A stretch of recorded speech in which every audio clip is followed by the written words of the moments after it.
The crisis of credit, visualized. What is the credit crisis?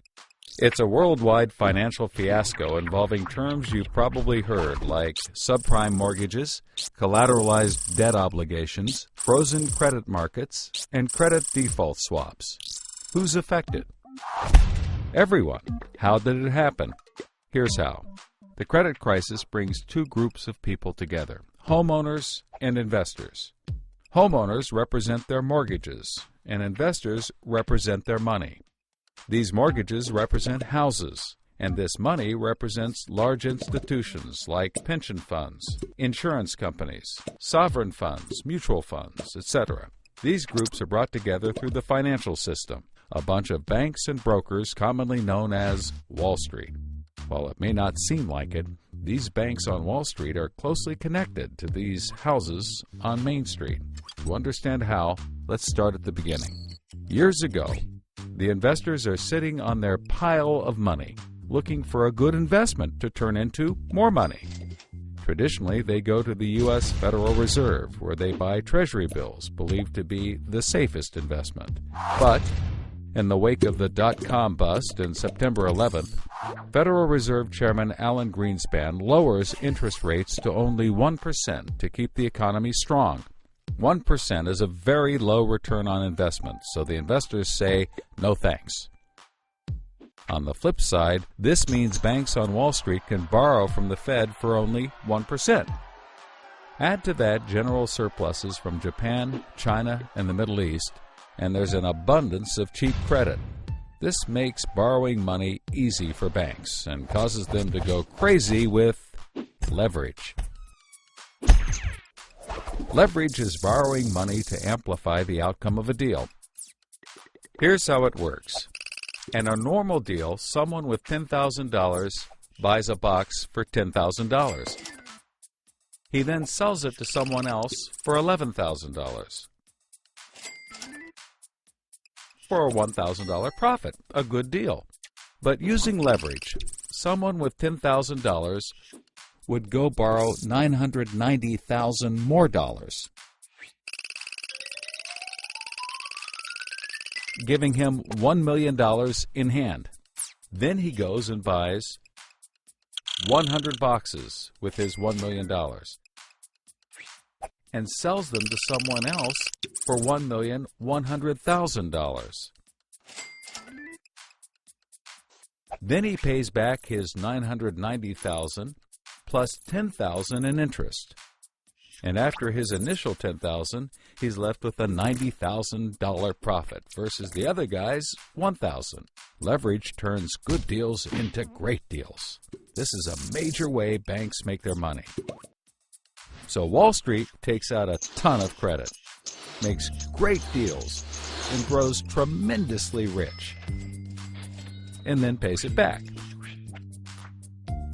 The investors see this and want a piece of the action, and this gives Wall Street an idea.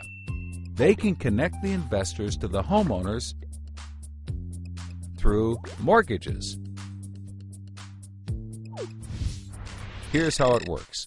A family wants a house, so they save for a down payment and contact a mortgage broker. The mortgage broker connects the family to a lender who gives them a mortgage. The broker makes a nice commission. The family buys a house and becomes homeowners. This is great for them because housing prices have been rising practically forever. Everything works out nicely. One day, the lender gets a call from an investment banker who wants to buy the mortgage. The lender sells it to him for a very nice fee. The investment banker then borrows millions of dollars and buys thousands more mortgages and puts them into a nice little box. This means that every month he gets the payments from the homeowners of all the mortgages in the box. Then he sicks his banker wizards on it to work their financial magic, which is basically cutting it into 3 slices: safe, okay, and risky. They pack the slices back up in the box and call it a collateralized debt obligation, or CDO. A CDO works like 3 cascading trays. As money comes in, the top tray fills first, then spills over into the middle, and whatever is left into the bottom. The money comes from homeowners paying off their mortgages. If some owners don't pay and default on their mortgage, less money comes in and the bottom tray may not get filled. This makes the bottom tray riskier and the top tray safer.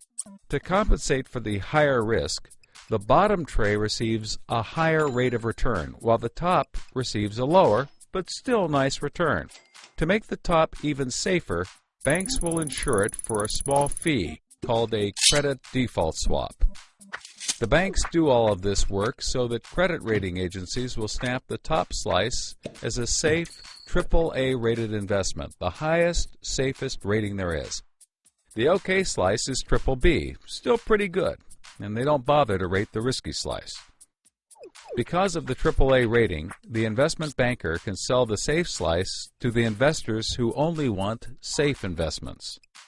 He sells the OK slice to other bankers, and the risky slices to hedge funds and other risk takers. The investment banker makes millions. He then repays his loans. Finally, the investors have found a good investment for their money, much better than the 1% Treasury bills. They're so pleased they want more CDO slices. So the investment banker calls up the lender, wanting more mortgages. The lender calls up the broker for more homeowners, but the broker can't find anyone. Everyone that qualifies for a mortgage already has one, but they have an idea.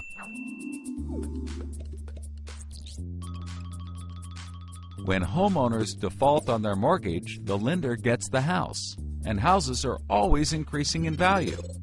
Since they're covered if the homeowners default, lenders can start adding risk to new mortgages, not requiring down payments, no proof of income, no documents at all. And that's exactly what they did. So instead of lending to responsible homeowners, called prime mortgages, they started to get some that were, well, less responsible.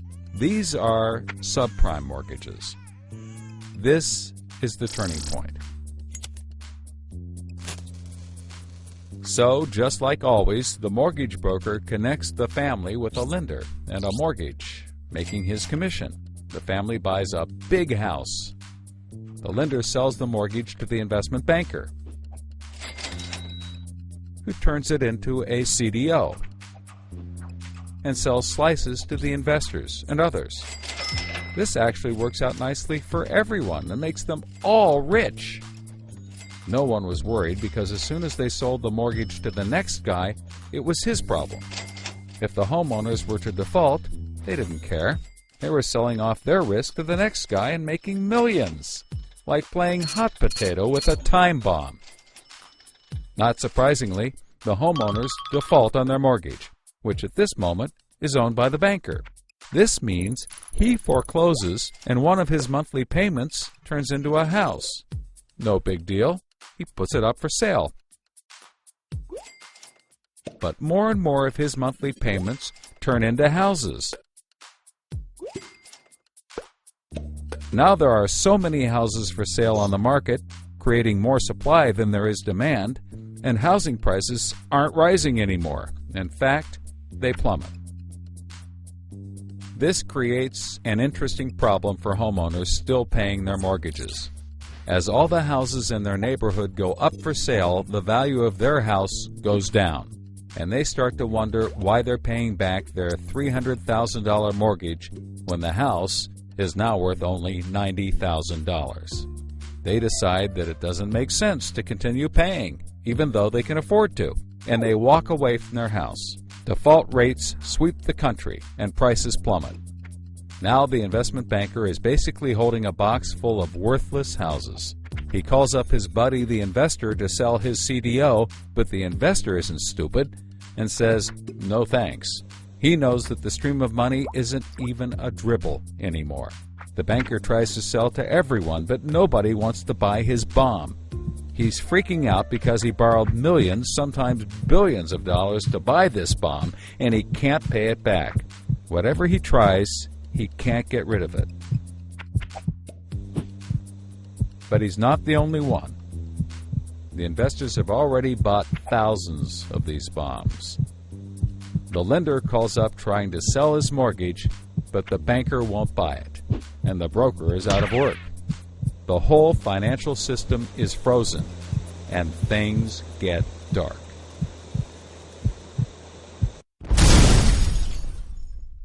Everybody starts going bankrupt.